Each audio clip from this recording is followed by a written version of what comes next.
তবু যদি এটা রেখে দেওয়া হয় দেখতে পাওয়া যাবে ইওলিস একটা প্রেসিপিটেট নিচের দিকে পড়ে গেছে MnO2 এর জন্য। বোঝা গেল নিশ্চয়ই সবার? এটা হলো বেসিক মিডিয়ামে বা অ্যালকালাইন মিডিয়াম। রেখে দে। এবার নিশানের দিকে চলে আয়। আচ্ছা, এখানে রাখা রয়েছে Na2S। Na2S হচ্ছে সোডিয়াম সালফাইড, ঠিক আছে?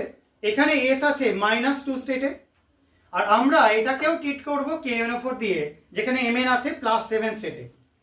আর এই রিঅ্যাকশনটা করতে গেলে আমাদের HCl বা H2S উপর কিছু একটা ইউজ করতে হবে।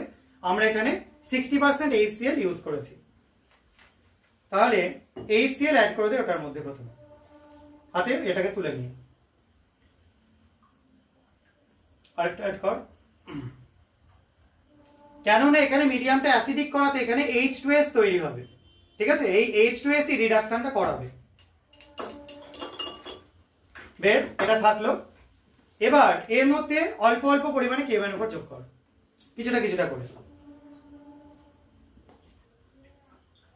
দেখ, যোগ করবার সঙ্গে সঙ্গে কালারটা কিন্তু চলে যাচ্ছে। যোগ করতে থাক, কন্টিনিউ।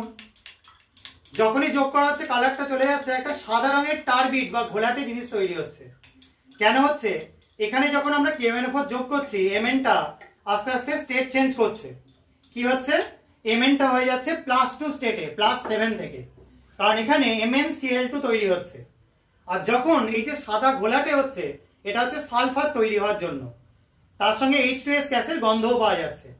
এই সালফারটা তৈরি হওয়ার জন্য এটা আস্তে আস্তে সাদাটে হয়ে যাচ্ছে। এটাকে রেখে দেওয়া হলে নিচে ইওলিস হোয়াইট একটা প্রেসিপিটেট জমা হবে, যেটা হচ্ছে সালফারের জন্য তৈরি হয়।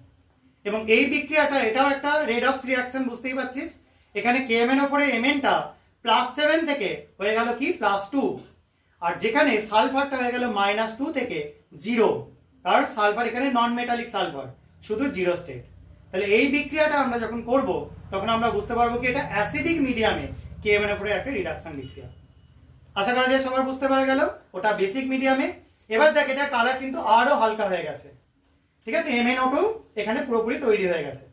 এটা আরো রেখে দিলে নিচে প্রেসিপিটেট পড়ে যাবে, এটা নিচে জমে যাবে।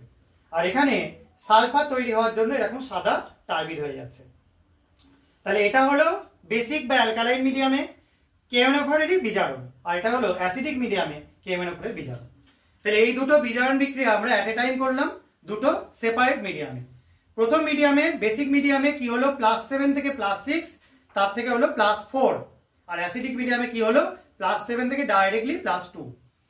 আশা করা যায় সবার বুঝতে পারা গেছে। যদি এই ভিডিওগুলো ভালো লাগে তাহলে চ্যানেলটা সাবস্ক্রাইব করবে এবং ভিডিওগুলো লাইক ও শেয়ার করবে। আজকের মতো এটুকুনি, বাই।